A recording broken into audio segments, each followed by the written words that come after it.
को यह जो काली टोपी का काला कारनामा है, इसके खिलाफ व्हाइट टी शर्ट पहन करके, न्याय योद्धा बन करके, संविधान सेनानी बन करके हमको अपने आजादी की रक्षा करना पड़ेगा। हमको अपने देश और संविधान की रक्षा आज समाप्त नहीं हो रहा है, इस बात को याद रखिएगा। ये अंजाम नहीं है, आगाज है, इस बात को याद रखिएगा। इस बात को याद रखिएगा कि बिहार जब जब करवट लेता है, देश बदलता है, और देश के इस बदलाव में बिहार के जो तमाम छात्र और नौजवान हैं। पलायन रोको नौकरी दो यात्रा का आज अंतिम दिन है और कन्हैया कुमार आज इस अंतिम दौर में पटना में अपनी यात्रा निकाल चुके हैं और आज पटना में मुख्यमंत्री नीतीश कुमार के आवास का घेराव कन्हैया कुमार करें। कन्हैया कुमार ने जहां नौकरी का मुद्दा उठाते हुए कहा कि आखिरकार बिहार के ही युवा क्यों मजबूर हैं कि वो अन्य राज्यों में जाकर नौकरियां कर रहे हैं। आखिरकार बिहार के युवाओं को नीतीश कुमार अब तक सुविधाएं क्यों नहीं दे पाए हैं, क्यों बिहार की शिक्षा व्यवस्था और क्यों बिहार में नौकरी की व्यवस्था नहीं की जाती है।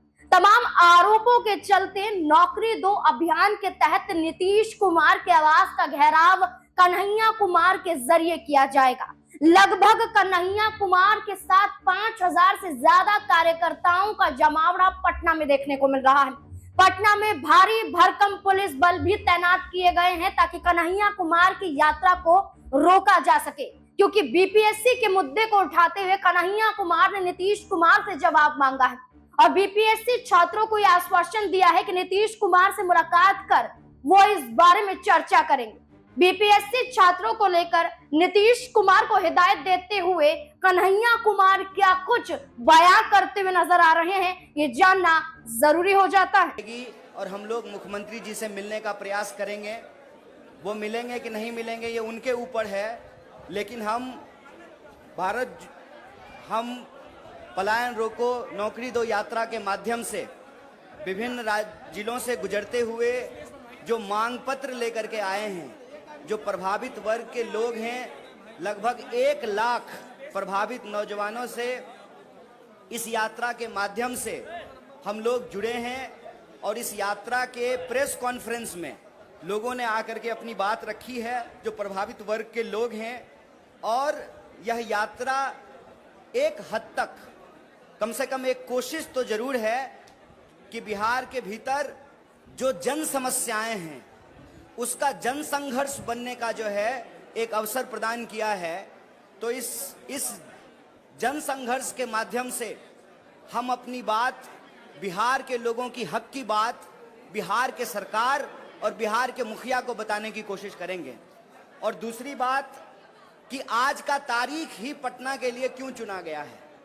आज का तारीख पटना के लिए इसलिए चुना गया कि आज महात्मा ज्योतिबा फूले की जयंती है और महात्मा ज्योतिबा फूले कहते थे कि शिक्षा के बिना बुद्धि का नाश होता है और बुद्धि के बिना नैतिकता का नाश होता है, नैतिकता के बिना विकास का नाश होता है और विकास के नाश से धन का नाश होता है और धन का नाश होने से जो बहुजन वर्ग के लोग हैं, जो बहुतायत लोग हैं, उनकी तबाही आती है, उनका भारी नुकसान होता है।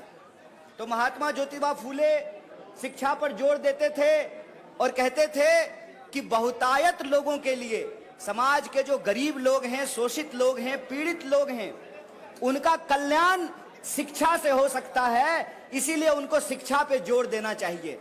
लेकिन आज शिक्षा की हालत यह है कि जो शिक्षण संस्थान हैं उस पर लोगों को भरोसा नहीं है, जो सरकारी शिक्षण संस्थान हैं, और उसमें जो पढ़ने वाले लोग हैं जिस तरीके से वो पढ़ते हैं कि वो मजबूर हैं शिक्षा की कमी के चलते पलायन करने को लेकर के।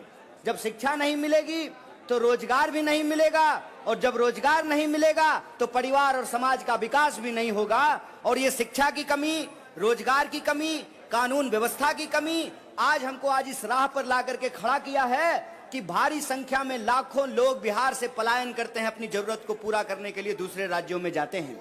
और यह जो पलायन है इसके बारे में याद रखिएगा कि ये सिर्फ बेहतरी के लिए नहीं बल्कि मजबूरी के लिए भी करना पड़ता है। इसीलिए इस पलायन के दंश से बिहार को निकालना जरूरी है। और जब हम बिहार को पलायन के दंश से निकालना चाहते हैं तो यहां एक बात कहना बहुत जरूरी है। आज देश में एक साजिश चल रही है कि शोषण के खिलाफ जो ऐतिहासिक संघर्ष रहा है उन ऐतिहासिक संघर्षों को भुला दिया जाए। जो वंचित वर्ग के लोग हैं, जो गरीब हैं, जो शोषित हैं, जो पीड़ित हैं, उनके मन में यह विश्वास बैठा दिया जाए, ये भ्रम बिठा दिया जाए कि आज के इस शोषण के दौर से लड़ा नहीं जा सकता है।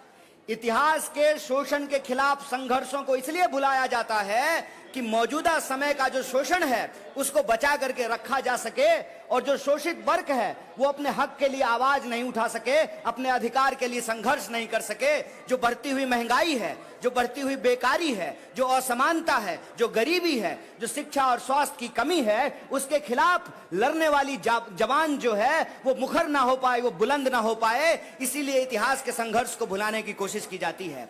इसीलिए मैं आपको बता दूं कि सरकार ने, सेंसर बोर्ड ने महात्मा ज्योतिबा फूले और माता सावित्रीबाई फूले के ऊपर जो फिल्म बनी उस फिल्म पर रोक लगा दिया, उसको प्रतिबंधित कर दिया। हम कहते हैं कि जब तमाम तरह का फाइल बन रहा है, पता नहीं केरल फाइल, लंदन फाइल, कौन कौन सा फाइल बन रहा है, तमाम तरीके की सरकार की प्रोपेगेंडा फिल्में जब बन रही है तो महात्मा फूले और ज्योतिबा फूले और सावित्रीबाई फूले के ऊपर जो बनने वाली फिल्म है उसको क्यों बंद किया गया है? उसको इसलिए बंद किया गया है कि देश के भीतर जो शोषित पीड़ित लोग हैं वो अपनी आवाज को बुलंद नहीं कर सकें। इसीलिए हम आप तमाम बिहार के नौजवानों और विद्यार्थियों से अपील करते हैं, कांग्रेस पार्टी के एक एक कार्यकर्ता से अपील करते हैं, साथियों हमारे कंधे पे एक बहुत बड़ी जिम्मेवारी है। हमारे कंधे पे जिम्मेवारी है इस देश की आजादी को बचाने का, हमारे कंधे के ऊपर जिम्मेवारी है इस देश के संविधान को बचाने का। और हमको यह जो काली टोपी का काला कारनामा है इसके खिलाफ व्हाइट टी शर्ट पहन करके, न्याय योद्धा बन करके, संविधान सेनानी बन करके हमको अपने आजादी की रक्षा करना पड़ेगा, हमको अपने देश और संविधान की रक्षा करना पड़ेगा। इसीलिए बिहार के भीतर, देश के भीतर अगर कहीं कोई अन्याय होगा तो कांग्रेस पार्टी का एक एक कार्यकर्ता जो संविधान में भरोसा करता है, इस देश में जिसको भी संविधान के ऊपर भरोसा है, जो इस देश की आजादी को सही समझता है, जिसको लगता है कि देश की आजादी ने यह अधिकार दिया है कि अमीर और गरीब का वोट बराबर किया है, यह देश जितना अमीरों का है उतना ही गरीबों का है, इस बात में जो भरोसा करने वाले लोग हैं, जो नफरत को हरा करके मोहब्बत को जिताने वाले लोग हैं, उनको एकजुट होना पड़ेगा, उनको कांग्रेस की विचारधारा से जुड़नी पड़ेगी, कांग्रेस का हाथ मजबूत करना पड़ेगा। क्योंकि कांग्रेस की लड़ाई अन्याय के खिलाफ न्याय की लड़ाई है, कांग्रेस की लड़ाई गुलामी के खिलाफ आजादी की लड़ाई है, कांग्रेस की लड़ाई इस देश में जो ऊंच नीच की व्यवस्था है उसको समाप्त करके समानता को स्थापित करने की लड़ाई है। इसीलिए मैं आप तमाम साथियों से यह आग्रह करता हूं कि यह यात्रा, ये अंतिम बात मैं आपसे बोल रहा हूं, यह यात्रा आज समाप्त नहीं हो रहा है, इस बात को याद रखिएगा। ये अंजाम नहीं है, आगाज है, इस बात को याद रखिएगा। इस बात को याद रखिएगा कि बिहार जब जब करवट लेता है देश बदलता है, और देश के इस बदलाव में बिहार के जो तमाम छात्र और नौजवान हैं कदम से कदम मिला करके इस आंदोलन में, इस जन आंदोलन में हिस्सा लें। और कांग्रेस पार्टी को हम शुक्रिया अदा करना चाहते हैं, हमारे नेता सचिन पायलट का, यूथ कांग्रेस का, एनएसवाई का, और एक एक वो व्यक्ति जो यात्रा में यात्री बन करके चला है, जो पेंडिंग भर्ती वाले हमारे नौजवान साथी हैं, हम सबका धन्यवाद करना चाहते हैं कि आपने जन संघर्ष का एक मंच दिया है। बदलाव की चाहत रखने वाला एक एक इंसान इस जन संघर्ष के मंच से जुड़ेगा और बिहार में बदलाव होगा। ये अंजाम नहीं है, ये आगाज है, ये आगाज है कि हम बिहार में बदलाव करेंगे। कन्हैया कुमार ने जहां आश्वासन दिया तो वहीं आज बड़े आंदोलन को आगाज करते हुए कन्हैया कुमार नजर आ रहे हैं।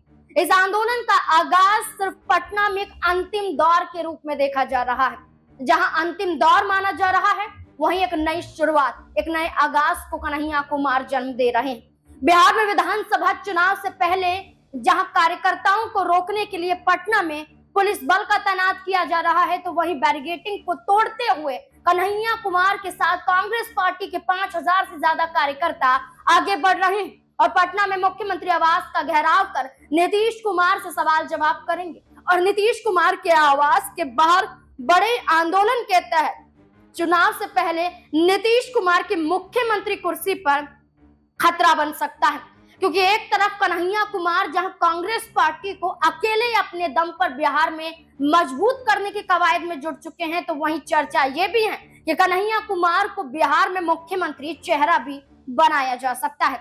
अब देखना होगा कि क्या कुछ घमासान पटना में देखने को मिल सकता है, क्योंकि कन्हैया कुमार ने कमर कस ली है और नीतीश कुमार क्या पटना में मौजूद नजर आएंगे या कन्हैया कुमार की यात्रा से पहले नीतीश कुमार गायब हो गए।